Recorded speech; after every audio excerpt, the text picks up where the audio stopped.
Happiness and success, मेरा अपना मानना है और मेरा ऐसा ऑब्जर्वेशन है। मैं छात्रों से जुड़ा रहा हमेशा और छात्रों से बात करता रहा, और सबसे बड़ा सेटिस्फैक्शन मुझे तब मिलता था, अभी भी किया मैंने, जब मैं छात्रों से बात करके उनकी चीजों को, उनकी चीजों में इन्वॉल्व होके उनकी समस्याओं को, उसको बहुत ही समराइज करके प्रेजेंट करने का प्रयास कर रहा हूं। और आज की जो जनरेशन है बच्चों की, उनकी जो ग्रूमिंग हुई है, उस ग्रूमिंग में कहीं ना कहीं थोड़ी बहुत कमी है। और उस कमी को जो मैं देखता हूं वो ये है कि एक एस्पेक्ट है फेल्योर का और दूसरा एस्पेक्ट है फियर टू फेल्योर। अब जब इस पर चिंतन करते हैं और एक विचार बनाते हैं छात्रों से उठा करके, जैसे अभी हम लोगों ने कोरोना काल में भी देखा कि दूर दूर से लोगों को ट्रांसपोर्ट नहीं मिला, लोग पैदल चल दिए, ट्रकों में भर के चल दिए, तमाम तरीके से भागे वहां से। तो मुझे ऐसा लगा कि ये केवल छात्रों तक सीमित नहीं है, ये हमारे समाज में भी है। और वो लोग जो भागे वहां से, वो शायद एक फियर की वजह से ही भागे। ऐसा नहीं था कि उनको वहां खाने को न मिलता। हमारे देश में भी ऐसी सामाजिक व्यवस्था है कि जहां पर अगर कोई, शायद अगर हम जानते होंगे तो वो भूखा तो नहीं रहेगा। तो that was a kind of fear कि यहां से भागो भाई, अपने घर पहुंचो, अपने घर परिवार वालों के पास पहुंचो। तो वो एक समाज में भी फियर हुआ। और कहीं पर भी मेरा ऐसा बिल्कुल स्पष्ट मानना है कि कहीं पर भी अगर आदमी में फियर आ गया तो फियर जनरेट्स निगेटिव इमोशंस, और वो निगेटिव इमोशंस एक्सपोनेंशियली मल्टीप्लाई होते हैं। और उसकी वजह से तमाम सारी जो पॉजिटिव चीजें भी आपके सामने होती हैं, उनको हम निगेटिव दृष्टिकोण से देखते हैं। वो हमको निगेटिव दृष्टिकोण से दिखाई ही पड़ती हैं कि एज इफ कि हमारे लिए ये गलत है, हम भले ही उसके लिए सही कर रहे हैं। तो समहाउ एक जो पॉजिटिव एटीट्यूड की जरूरत है, और फियर टू फेल्योर के साथ के लिए मैं एक कहता हूं कि always think for the best, attempt for the best, but be ready for the worst. If you are taking up any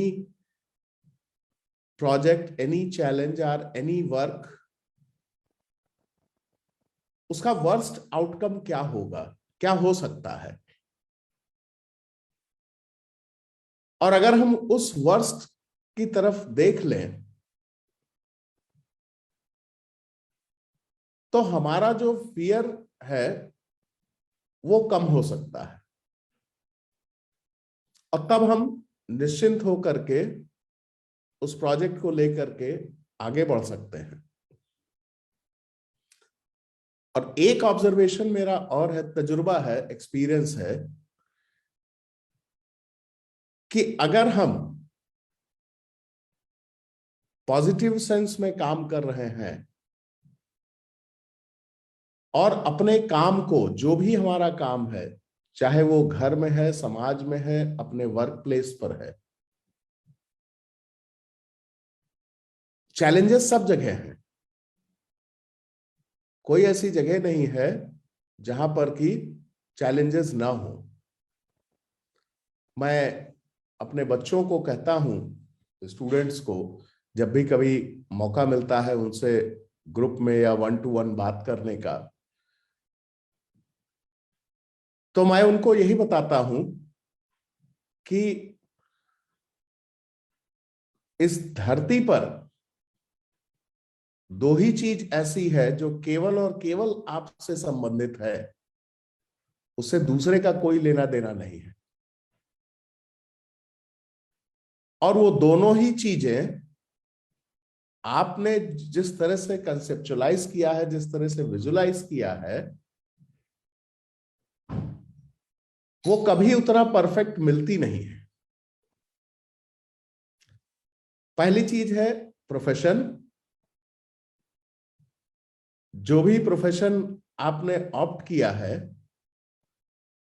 और जो आपने इन द बिगिनिंग कंसेप्चुअलाइज किया है, विजुलाइज किया है, वहां तक आप पहुंच नहीं पाते हैं। जब आप वहां तक पहुंच नहीं पाते हैं, जब उसको देखते हैं कि अरे, हमने तो जो सोचा था वो ऐसा है नहीं हमारे इस प्रोफेशन में, तो फिर हम अब उसको हैंडल करने के दो अप्रोचेस हैं। एक तो ये है कि हम उस प्रोफेशन की रोज खामियां निकालें, कमियां निकालें, और उस पर फिर हम अपने आप में आत्मचिंतन और मनन करते रहें कि हमने ये क्यों ऑप्ट कर लिया, इससे अच्छा तो वो चीज है, इससे अच्छी तो वो चीज है। That is one approach. और दूसरी अप्रोच कि हम उस प्रोफेशन में घुस गए, उसको हमने आत्मसात किया, and then I started enjoying that. And if I start enjoying that profession or the decision which I have taken, then success is bound to follow. और ये मेरा अपना आजमाया हुआ तजुर्बा है। और अगर आप प्रोफेशन को एंजॉय करते हैं, आगे बढ़ते हैं, पॉजिटिव एटीट्यूड से रहते हैं और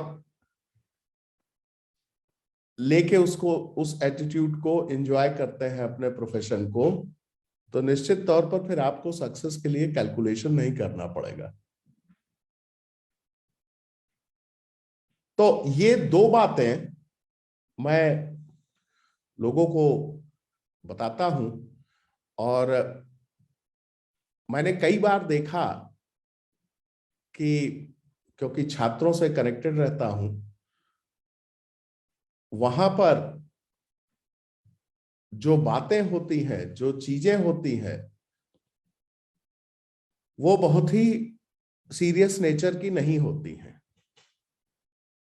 कई बार आज की जनरेशन, हम लोगों के संस्थान में जो बच्चे आते हैं, उनको मैं ये मान के चलता हूं कि वो एक ऑल इंडिया एग्जामिनेशन क्वालिफाई करके आते हैं। उनके अंदर क्रिएटिविटी इनकलकेट करने की जरूरत है, चाहे वो इंजीनियरिंग में हो, चाहे वो साइंस टेक्नोलॉजी में हो, चाहे म्यूजिक में हो। क्योंकि उनका जो थॉट प्रोसेस बना, जिस थॉट प्रोसेस को लेकर के वो हमारे संस्थान तक पहुंचे, उसने कहीं न कहीं क्रिएटिविटी को और ओरिजिनल थिंकिंग को किल करने का अप्रोच रहा। तो अगर हम उनसे बात करते हैं और हम उनको ये बताते हैं, इमीडिएटली अगर हम ये बताना शुरू कर दें कि नहीं, आप कंसंट्रेशन करो, ट्रांसेंडेंटल मेडिटेशन करो और उससे साइंस और टेक्नोलॉजी को विजुलाइज करने की कोशिश करो, कनेक्ट करने की कोशिश करो, तो वहां पर सक्सेस नहीं मिल पाती है। हमको कई बार उनके डोमेन में उतर के जाना पड़ता है, पहले उनसे बात करनी पड़ती है कि वो क्या सोचते हैं। सामने समस्याएं रखिए और उन्हीं से समस्याएं सुनिए, उन्हीं से सलूशन के सुझाव लीजिए। पहले क्या होता था, पहले हम लोगों को सीधे सीधे बता दिया जाता था जब हम लोग पढ़ा करते थे। उस समय का अप्रोच डिफरेंट था, इस समय का अप्रोच अलग है। जनरेशन के हिसाब से हमको अपना अप्रोच भी बदलना पड़ता है, इंटरैक्टिव होना पड़ता है। अभी कई बार मैं देखता हूं ये न्यू एजुकेशन पॉलिसी में बहुत सारी बातें कही जाती हैं कि बच्चों को इथिक्स पढ़ाइए, मॉरल पढ़ाइए, एनवायरनमेंट पढ़ाइए, इकोलॉजी पढ़ाइए। तो मेरा अपना ये मानना है कि ये सारी चीजें इस स्टेज पर बताने की और पढ़ाने की नहीं है। ये सॉरी, ये स्टेज हमारे नीचे लेवल की है, जबकि हमारा ये स्लेट क्लीन रहता है। वहां से अगर हम उनको लेकर के नहीं बढ़े आगे, तो यहां आकर के अगर हम उन चीजों को बताना और पढ़ाना शुरू करेंगे तो शायद वो उतना इम्पैक्ट नहीं डालेगा। तो इस समय जो ये शिक्षा में मूलभूत परिवर्तन की बात हो रही है, इस मूलभूत परिवर्तन में मेरा अपना मानना है कि नीचे से शुरू करके ऊपर तक का एक कंसोलिडेटेड होलिस्टिक मॉडल होना चाहिए, जिसमें कि हम नीचे लेवल पर ये सारी बातें करें, ऊपर आके हमारे जो पुराने वैदिक काल के और उस समय की जो सभ्यताओं के एडवांसमेंट थे इंजीनियरिंग और टेक्नोलॉजी की, उनको इंट्रोड्यूस करें और उसके साथ आज के एडवांसमेंट और आज की टेक्नोलॉजी को कनेक्ट करके तब उस विषय को आगे बढ़ाएं। तभी शायद हम एक स्वस्थ समाज और एजुकेटेड सोसाइटी की परिकल्पना जो है उसको साकार कर पाएंगे।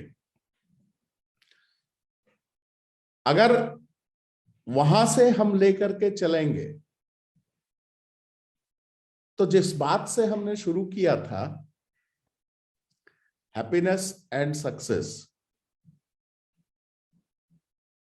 तभी बच्चा उस विषय को, चाहे वो टेक्नोलॉजी का हो, चाहे वो साइंस का हो, चाहे वो सोशल साइंस का हो, तभी उसको विषय को एंजॉय कर सकता है। और अगर विषय को एंजॉय नहीं कर रहा है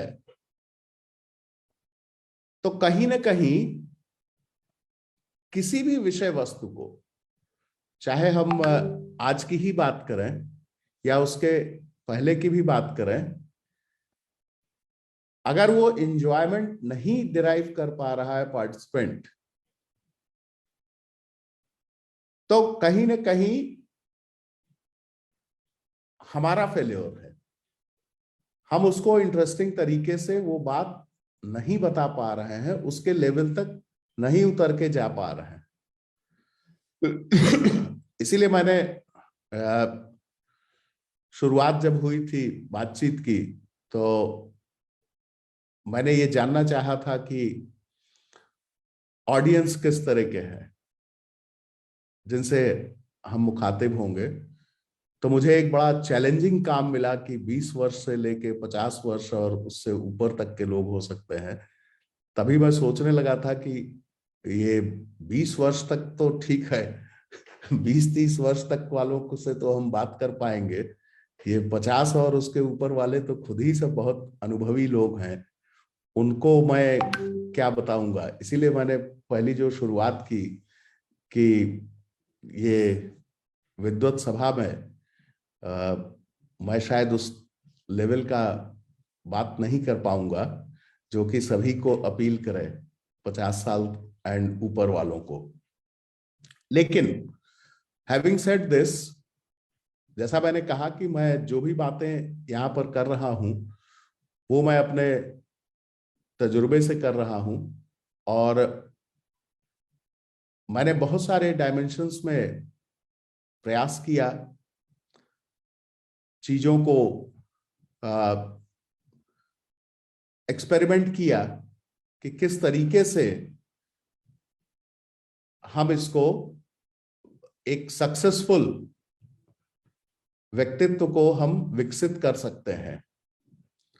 और उसमें मैंने ये पाया कि एक तो जो मैंने पहले बताया, आप लोगों के साथ शेयर किया, बताया क्या, आप लोगों के साथ शेयर किया कि हमको पॉजिटिविटी इनकलकेट करनी है, इंटरटेनिंग रखना है, और फिर हमारे जो बाद के, हम चाहे उसको योगाभ्यास कहें, चाहे कंसंट्रेशन कहें, चाहे ट्रांसेंडेंटल मेडिटेशन कहें, इन सब को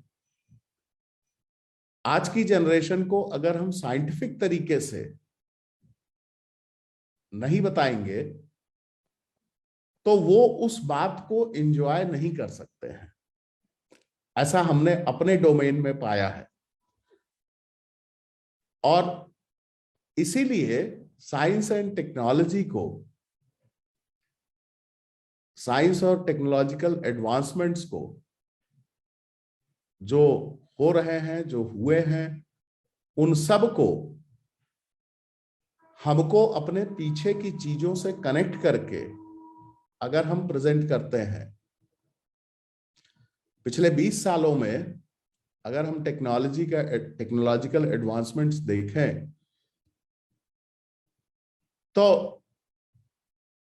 देयर आर टू डायमेंशंस जहां पर कि ट्रेमेंडस एडवांसमेंट्स हुआ है।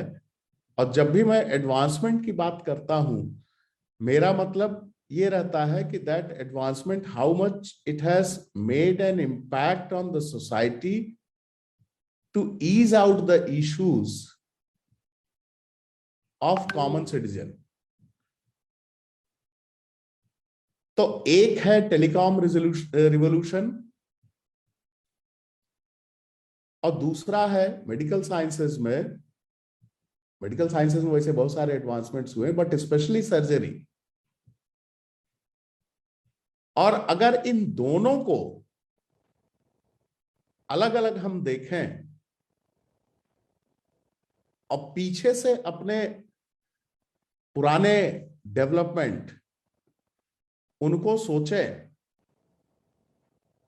तो वो कहीं ना कहीं से वो दिखाई पड़ता है कि ऐसी चीजें हुआ करती थी पहले, हमारे एडवांसमेंट्स थी। संजय की दिव्य दृष्टि लाइव टेलीकास्ट, पुष्पक विमान, अगर मैं एक बार को ये बात मान भी लूं कि ये चीज वहां नहीं थी, तो कम से कम इमेजिनेशन था, तभी तो वो चीजें स्क्रिप्चर्स में है। और अगर इमेजिनेशन भी था, इमेजिनेशन से ही रियलिटी पर आते हैं। तो मैं यही कहता हूं कि इमेजिनेशन उस तरह का अगर हम देख सकें, विजुलाइज कर सकें, तभी हम उस दिशा में एडवांसमेंट कर सकते हैं। और शायद यही चीजें कुछ पीछे से, कुछ एडवांसमेंट एंगल को, इन सब को कंबाइंड करके तभी हम आगे बढ़ पाए हैं, यहां तक पहुंच पाए हैं। Imagination is must, positive attitude has to be there, and the capacity to enjoy the challenge, that should be there. और अगर इन तीन चीजों को हम क्लब कर पाए किसी तरह से, तो निश्चित तौर पर हमारे देश की, हमारे समाज की, हमारे अगल बगल की समस्याओं का बहुत ही इफेक्टिव सॉल्यूशन हम प्रोवाइड कर सकते हैं। और इसमें जो भी बातें हैं, बहुत सारी विधाएं अलग अलग तरीके से लोग बताते हैं कि अगर आपको इमेजिनेशन की तरफ, पॉजिटिव डायरेक्शन की तरफ जाना है, इमेजिनेशन की तरफ जाना है, तो कंसंट्रेशन करिए, मेडिटेशन कीजिए। कंसंट्रेशन मेडिटेशन के तरीके अलग अलग हो सकते हैं, लेकिन at the end of the day मैंने ये पाया है कि डिफरेंट तरीकों से अगर आप गुजरिए तो बातें घूम टहल करके एक ही जगह फोकस करती हैं। वेज में भी डिफरेंट, तरीके अलग अलग हो सकते हैं। और ये फिर मैं कहूंगा कि ये मेरा अपना एक्सपीरियंस है कि निश्चित रूप से जो कंसंट्रेशन की विधाएं हैं वो बहुत ही साइंटिफिक हैं, और उस पर अगर हम आगे बढ़ते हैं और एक ऐसी स्थिति आ जाए जिस पर कि हम टाइम एंड स्पेस निल करके बात करें टेक्नोलॉजी के टर्म्स में, तो वहां तक अगर किसी तरह पहुंच पाए तो सारी समस्याएं, चाहे वो जिस तरह की भी समस्या हो, उसका समाधान आपको वहीं पर दिखाई पड़ने लगता है। थोड़ा समय, थोड़ा धैर्य और प्रैक्टिस की जरूरत होती है। उससे कुछ मिलता है या नहीं मिलता है वो बाद में पता चलता है, लेकिन वो मैंने पाया है ऐसा कि वो निश्चित तौर पर आपके ओवरऑल व्यक्तित्व, आपकी ओवरऑल पर्सनालिटी पर उसका रिफ्लेक्शन पॉजिटिव डायरेक्शन में दिखाई पड़ने लगता है। आपकी अप्रोच अलग दिखाई पड़ने लगती है, आप जो सॉल्यूशंस देते हैं वो सॉल्यूशंस अलग दिखाई देने लगते हैं, और उसका ओवरऑल इम्पैक्ट जो होता है वो जो भी आपके सानिध्य में आते हैं उनको मिलता है। जी, पांडे सर आपसे कुछ बात करना चाहेंगे। पांडे जी। शिवराज सिंह और ये नमस्कार सर। प्रणाम सर, आपके इस प्रवचन को सुन करके मुझे मोतीलाल के बहुत पुराने professor doctor AP Tripathi ji की याद आ गई। मेरे पड़ोसी हुआ करते थे कानपुर में। अच्छा। वो उस समय जो है प्रोफेसर एंड हेड थे इसके ह्यूमैनिटीज के। जी सर, इसके पहले डॉक्टर चक्रवर्ती ने भी हम लोगों को बताया था, आपने भी आज बोला कि संस्कृत की बहुत ज्यादा आवश्यकता है टेक्नोलॉजीज को डेवलप करने के लिए। तो चूंकि आप इसी फील्ड के हैं तो मैं ये थोड़ा सा जानना चाहूंगा कि ये बात सरकार के समझ में क्यों नहीं आती है कि संस्कृत एक ऐसी भाषा है जो हमको टेक्नोलॉजी के फील्ड में आगे ले जा सकती है। सर, दूसरा मेरा क्वेश्चन ये था कि जबलपुर में अपने प्रवास के दौरान मैं वहां पर ट्रिपल IITDM के प्रोफेसर वगैरह से मिला और कॉलेजेस की रैंकिंग की बात हुई, तो उन लोगों ने जो बताया उसमें बहुत सारी बातें मेरे समझ में ये आई कि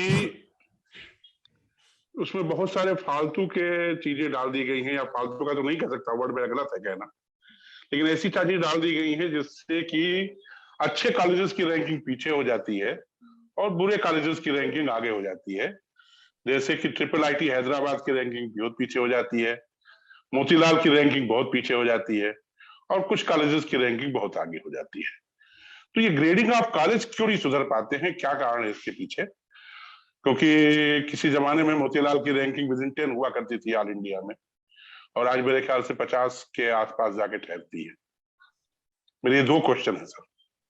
जी, तो मैं पहले प्रश्न पर जाऊं। पहले जी आपने कहा कि संस्कृत के उपयोग की बात, तो अगर आप संस्कृत को देखें तो वैदिक काल के जो संस्कृत थी उसमें लोगों ने कुछ लिखा, फिर कुछ दिनों बाद कुछ लिखा, और धीरे धीरे करके आगे बढ़े। पाणिनि का जब संस्कृत का आया तो महर्षि पाणिनि ने जो संस्कृत का मॉडर्न स्वरूप दिया वो बहुत ही स्ट्रक्चर्ड स्वरूप है, और उस स्ट्रक्चर्ड स्वरूप का मतलब, जब मैं स्ट्रक्चर्ड स्वरूप की बात करता हूं तो उस स्ट्रक्चर्ड स्वरूप का मतलब यह है कि अगर हम एक चीज कोई ऊपर से लेकर के चलते हैं तो नीचे तक उसकी चीजें आराम से हम निकाल सकते हैं। यही चीज कंप्यूटर साइंस में होती है, डेटा स्ट्रक्चर की बात हो या डेटाबेस की बात हो, और जो आजकल की बात हो रही है deep learning, machine learning, artificial intelligence, वो जो कनेक्ट है, आपस में कनेक्ट होना जरूरी है। पहली चीज, अभी मैंने यहां पर एक प्रयोग किया, प्रयागराज में गंगानाथ झा केंद्रीय संस्कृत विद्यापीठ है, उसके निदेशक महोदय को मैंने कहा आज से 2 साल पहले कि देखिए आप संस्कृत के विद्वान हैं और हमारे यहाँ कंप्यूटर साइंस के लोग हैं, हम लोग इन दोनों विधाओं को मिला करके और एक हम ऐसा कोर्स फ्लोट करें जिससे कि जो बातें हम लोग करते हैं ये बातें नीचे उतर करके आए, और उस पर प्रयास जारी है। जैसे ही वो एक मॉडल, मुझे उम्मीद है कि जुलाई तक हमें वो मॉडल मिल जाएगा, उसको पढ़ाने वाले भी, जैसा मैंने पहले कहा था कि पढ़ाने के लिए बहुत जरूरी है कि इंटरेस्टिंग वे। अब कंप्यूटर साइंस में जो लड़का एडमिशन लिया हुआ है वो निश्चित तौर पर एक हाई कैलिबर का लड़का है और शायद वो बहुत सारी पुरानी चीजों से अलग है, तो उसको हमको प्रेजेंटेशन का तरीका हमारा डिफरेंट होना पड़ेगा। तो मुझे उम्मीद है कि हम एक मॉडल जुलाई में, एक ओपन इलेक्टिव हम ये लॉन्च कर पाएंगे। उस पर काम कर रहे हैं हमारे यहाँ कंप्यूटर साइंस के 2 लोग और 2 लोग गंगानाथ झा से। उम्मीद है कि वो मॉडल एक बार जब इंटरेस्टिंग तरीके से प्रेजेंट होने, उसकी पेडागॉजी भी अलग होगी, तब हम इसको फोर्सफुली कह सकते हैं। अभी लोग जो काम कर रहे हैं वो नेचुरल लैंग्वेज प्रोसेसिंग के हिसाब से काम कर रहे हैं, वो अभी उसको पढ़ाने के मोड तक नहीं उतार के ले आ पाए हैं। तो उसको प्रयास ये कर रहा हूं मैं कि एक कोर्स अगर मैं इंट्रोड्यूस कर पाया अंडर ग्रेजुएट लेवल पर, तो मैं उसकी सक्सेस को लेकर के आगे बढ़ा सकता हूं और लोगों को बता सकता हूं कि नहीं, इस तरह से आप अगर बनाएंगे तो ये एक अच्छा प्रयास होगा जिसमें कि हम आगे अपना एडवांसमेंट कर सकते हैं। दूसरी बात आपने NIRF रैंकिंग की कही। रैंकिंग में पहले हम लोग ये मानते थे, खासकर जो सरकारी इंस्टीट्यूशंस थे वो ये मानते थे कि हम अपनी क्वालिटी मेंटेन कर रहे हैं, लोग आ रहे हैं, पढ़ रहे हैं, निकल रहे हैं, हमको अपनी मार्केटिंग की जरूरत नहीं है। हमारे पास उतनी सुविधाएं नहीं भी हैं, तब भी हम अच्छे बच्चे अट्रैक्ट कर रहे हैं। लेकिन ये जो समय के साथ भागदौड़ शुरू हुई, और खासकर इंजीनियरिंग एजुकेशन में, या मैं इन जनरल एजुकेशन सिस्टम को कहूं, वहां पर अपने आप को स्थापित करने के लिए प्राइवेट और सरकारी संस्थान दोनों प्रतिस्पर्धा में आ गए। तो हर इंस्टीट्यूशन अपने अपने लेवल पर जितना उसका मैंडेट है वो उससे कहीं ज्यादा काम कर रहे हैं। जो सरकारी में है, ईमानदारी से लोग काम कर रहे हैं। अभी भी मैं मानता हूं कि 80% अध्यापक हमारे 80-85% अध्यापक हमारे जैसे संस्थानों में कोई ऐसी समस्या नहीं है। अभी भी क्वालिटी एजुकेशन है। और रैंकिंग आप एक तरफ कर दीजिए, रैंकिंग चाहे 50 हो, चाहे 52 हो, चाहे अभी हमारी रैंकिंग इंप्रूव हुई है, 42 पर हैं हम 48 से। लेकिन अगर आप इनटेक देखिए हमारा, तो ऑल इंडिया रैंक अगर 2-1 ब्रांचेस को छोड़ दें तो हमारी सारी ब्रांचेस 15,000 के अंदर भर जाती है ऑल इंडिया रैंक। तो वो रैंकिंग इंपैक्ट नहीं डाल रही है इन चीजों पर, because people are aware what, जैसा आपने कहा, people are aware about what exactly is happening in such institutions. Now ranking depends upon, अब जैसे फॉर एग्जांपल मैं बताता हूं कि वो पूछते हैं एक पैरामीटर कि आपके यहाँ कितने विदेशी छात्र हैं या दूसरे प्रांतों से कितने छात्र हैं।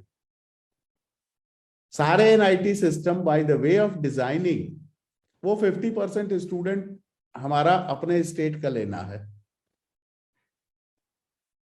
और rest of the 50% is distributed in all India rank. और ऑल इंडिया रैंक के बेसिस पर आते हैं। तो हम कैसे इंश्योर करें कि पूरे हिंदुस्तान भर से लड़के रहेंगे या विदेशों से हम ले आएंगे, जो कि दूसरे संस्थानों में, इस तरह के संस्थानों में नहीं है ये बातें। इंफ्रास्ट्रक्चर के टर्म्स में, फैकल्टी के टर्म्स में, कभी कभी बहुत सारी सरकारी नीतियों के चक्कर में हम लोग का फैकल्टी रिक्रूटमेंट रुक जाता है। अग्रवाल साहब ने बहुत मैराथन एक्सरसाइज किया था, 2018 में किया था ना सर पहली बार। तो वो हमारा रुका हुआ था 2011 से, 2018 में जी 2018 2011 से हमारे यहाँ 11 या 12 से हमारे यहाँ न कोई रिक्रूटमेंट हो पा रहे थे, न कोई प्रमोशन हो पा रहे थे। और करीब करीब सिमिलर स्थिति में हम फिर लैंड कर गए हैं। Whereas in institutions like, मैं डिफेंड नहीं कर रहा हूं अपनी रैंकिंग को, पीछे जो हुई है रैंकिंग उसको मैं डिफेंड नहीं कर रहा हूं, मैं आपको भीतर के इंटरनल स्ट्रक्चर को बता रहा हूं। अब आप अगर फैकल्टी रिक्रूटमेंट हमको नहीं अलाउ करोगे, तो जब मास्टर ही नहीं रहेगा तो पब्लिकेशन कहां से आएगा, टीचर स्टूडेंट रेशियो नीचे हो जाएगा, तो ऑब्वियसली हम रैंकिंग में नीचे हो जाएंगे। लेकिन having said all these things, these are the challenges which we have to take। और समय के साथ हमको भी अपनी बहुत सारी चीजों पर इम्प्रूवमेंट करना है। जहां बिल्कुल रुक गए हैं, जहां हम कुछ नहीं कर सकते हैं, उन पैरामीटर्स को छोड़ के बाकी पैरामीटर्स को आगे बढ़ाएं, उसको लेकर के आगे बढ़ें। क्योंकि जब तक ये सारे चैलेंजेस नहीं रहेंगे तब तक काम करने का मजा नहीं है। तो उसी भाव से मैं इसको लेके आगे बढ़ा, और इस साल हमारा इम्प्रूवमेंट हुआ, 48 से हम 42 पर पहुंचे। और प्रयास रहेगा कि आगे भी हम आगे बढ़ते रहें और पुराना जो आपने बताया उस लेवल पर पहुंचे। ये बात सही है कि जो पैरामीटर्स हैं वो बनाए गए हैं उस तरह से जिससे कि सभी को हम उसमें एकोमोडेट कर सकें, और चाहे वो प्राइवेट इंस्टीट्यूशंस हो चाहे गवर्नमेंट इंस्टीट्यूशंस हो, उन सबको उसमें एकोमोडेट कर सकें। कई जगह वो ऊपर चले जाते हैं, कई जगह हम ऊपर चले जाते हैं। तो जो समय की डिमांड है उस रेस में हमको आगे बढ़ना है। चैलेंजेस तो रहेंगे ही, इसीलिए मैंने कहा कि मैं डिफेंड नहीं कर रहा हूं अपनी लोअर रैंकिंग को। तो रैंकिंग अगर उस सेंस में देखें तो it does not give you the clear picture about the institution, but definitely it gives a kind of perception in the society because government has started issuing the ranking. Sir, एक हमारे साथी ने पूछा है कि आपने सकारात्मक सोच और क्षमता की पहचान के साथ में किसी भी समस्या के समाधान के निकट पहुंचने का आपने बात रखी है, किंतु यही टाइम और स्पेस की आपने बात करी, तो टाइम स्पेस का हम कैसे मैनेज करेंगे, इस बारे में हमारे एक साथी ने जानना चाहा है, प्लीज।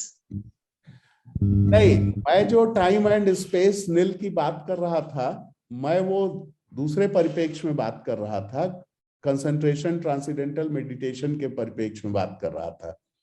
जब हम कंसंट्रेशन की बात करते हैं तो अगर आप जैसे चलें इस तरह से कि जो नॉर्मल कोर्स में कंसंट्रेशन की बात लोग करते हैं कि आंख बंद करिए, विचार शून्य करके प्रयास कीजिए कि बैठने का, और आसपास के वातावरण को नॉइज रहित करिए, तो वो सब करके अगर आप बैठते हैं तो विचार आना शुरू होते हैं, चाहे आप उनको जितना रोकने का प्रयास करें।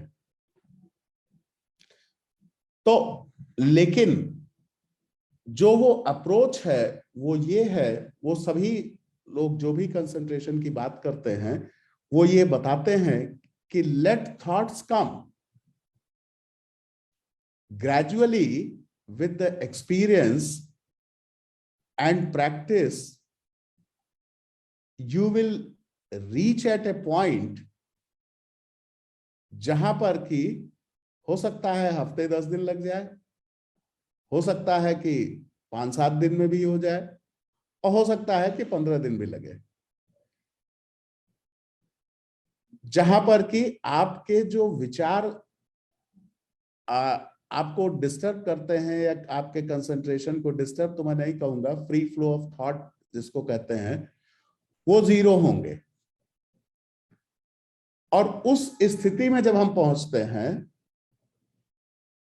जब प्रैक्टिस के साथ हम वहां तक पहुंच जाते हैं, तब अगर हम किसी समस्या पर कंसंट्रेट करते हैं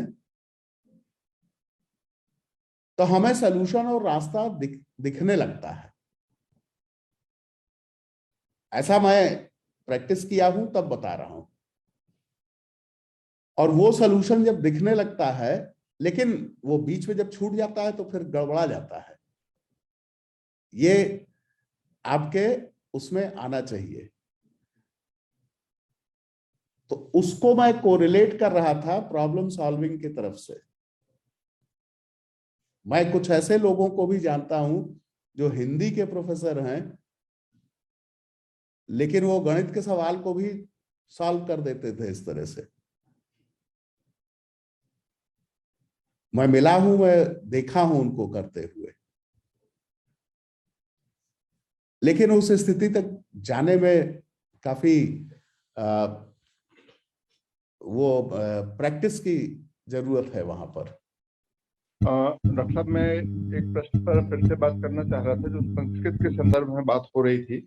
जी, असली में संस्कृत में 2 स्थिति, एक तो भाषा के रूप में है और एक उसमें बहुत सारे विचार हैं जी, जो कि अध्यात्म के अलावा भी है, बहुत सारी अवधारणाएं हैं उसमें।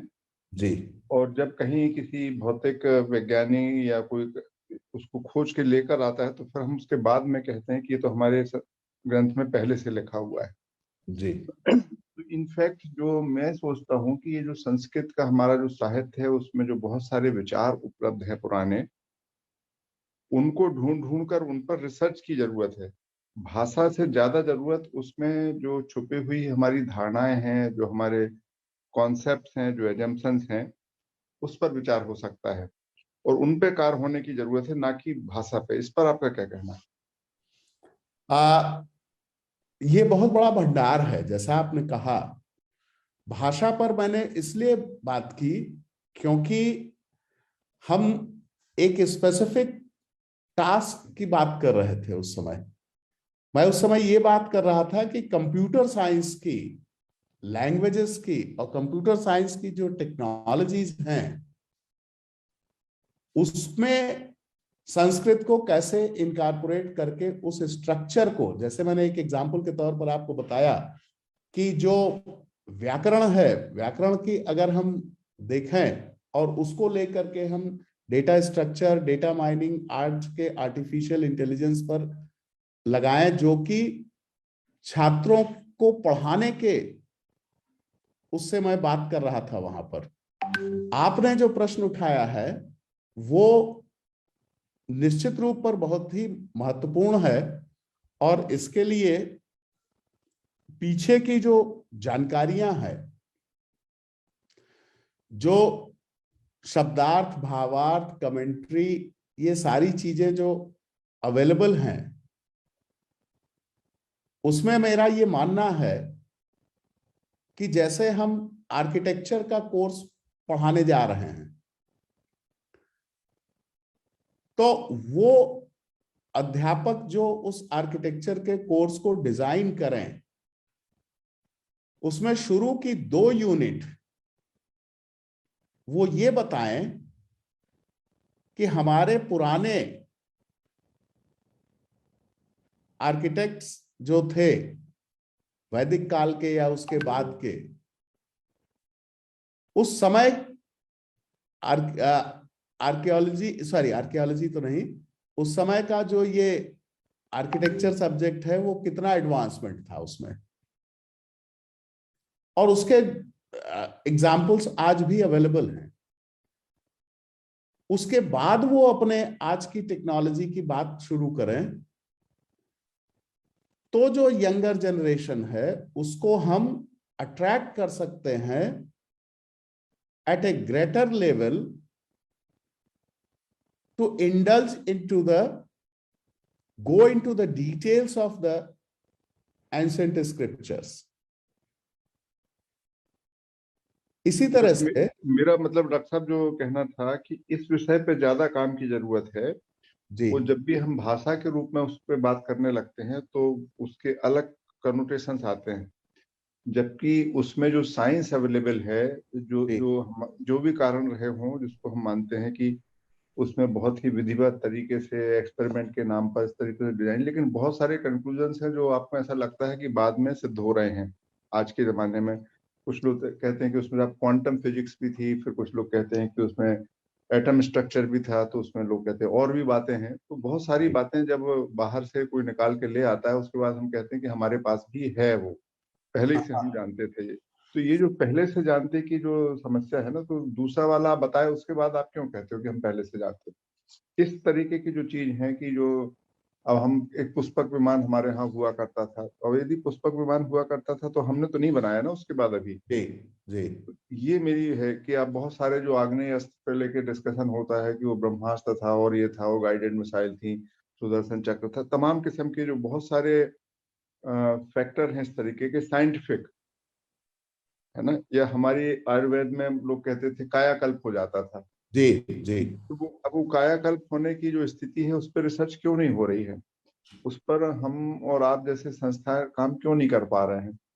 क्यों हम वहां से अपने रिसर्च के लिए पॉइंट नहीं ला पा रहे? ये मुद्दा था मेरा, ये इम्पोर्टेंट है, और इस पे कैसे काम होगा, ये इस पर यदि फोकस होता है तो बहुत लगेगा। एग्जैक्टली संस्कृत भाषा और कंप्यूटर की जो लैंग्वेज है, कोडिंग लैंग्वेज है, उसके बीच में कितना सामंजस्य है, क्या है, संस्कृत को उसके तरीके से लेके आया जाए कि इस नई भाषा को अलग से चलने दिया है, क्योंकि ये बात मानते हैं कि संस्कृत में कम शब्द में ज्यादा चीज कहने की क्षमता है। मगर क्या एग्जैक्टली इसके कारण वो कंप्यूटर लैंग्वेज बन सकती है, ये अलग मुद्दा है। क्योंकि कंप्यूटर लैंग्वेज बनाने के लिए तो आपको एक दूसरे किस्म का फॉर्मेट लिखना ही पड़ेगा, ठीक है।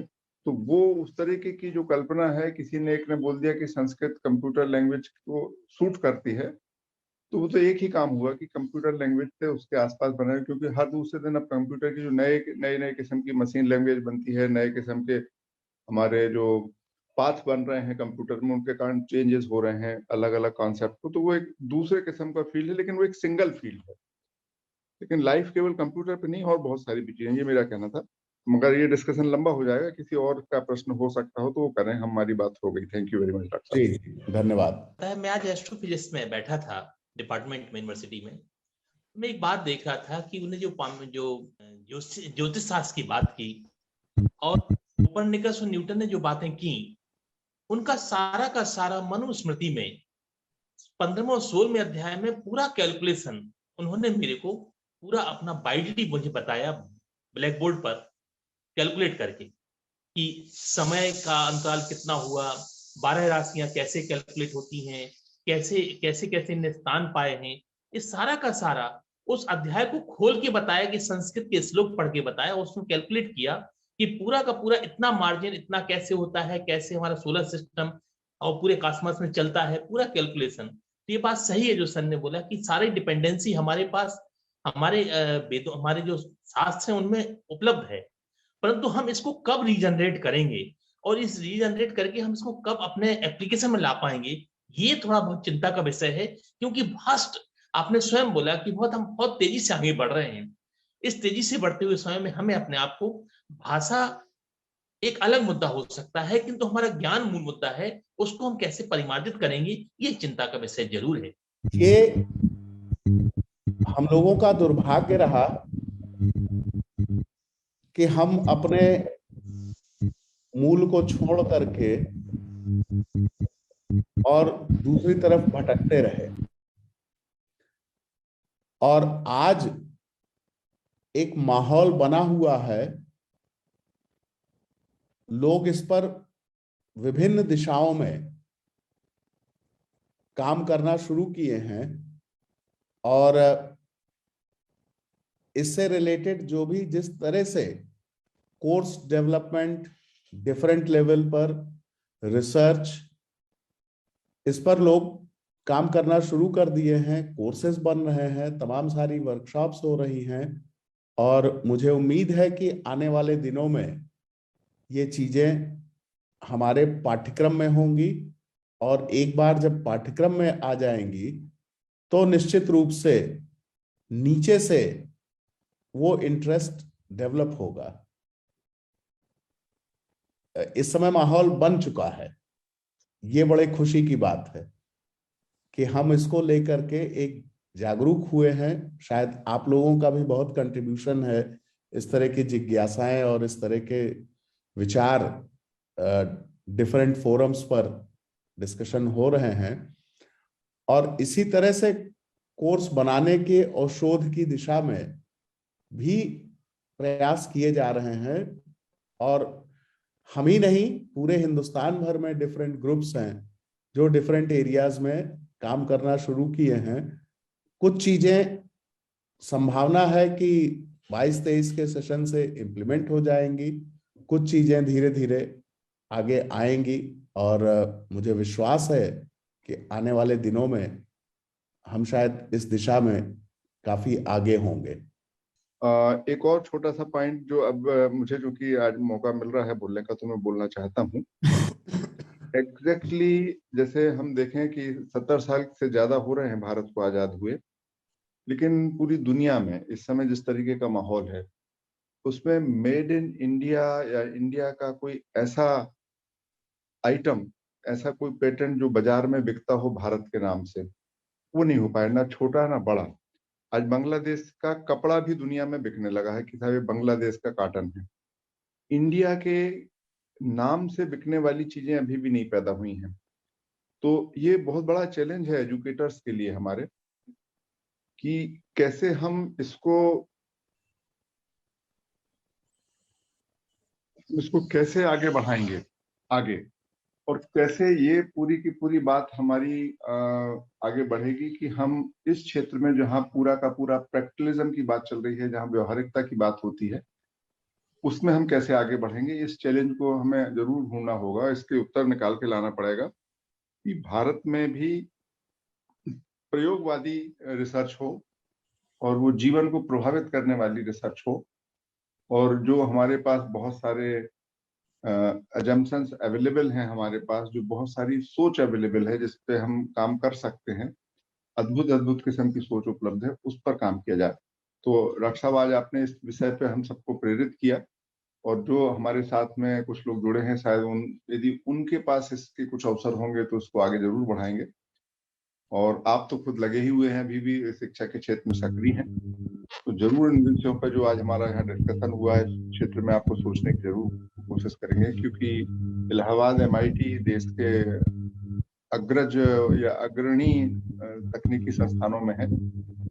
तो यहाँ से आप इस तरह की कोई शुरुआत कर सकते हैं कि रिसर्च में ऐसे टॉपिक क्यों नहीं चुने जाएं जो एजेम्पटिव हैं, हमारे पास पहले से उपलब्ध हैं, और उन पर हम कोई बड़ी खोज करके लाके दें। Thank you very much. आपको एक बार फिर से बहुत बहुत धन्यवाद।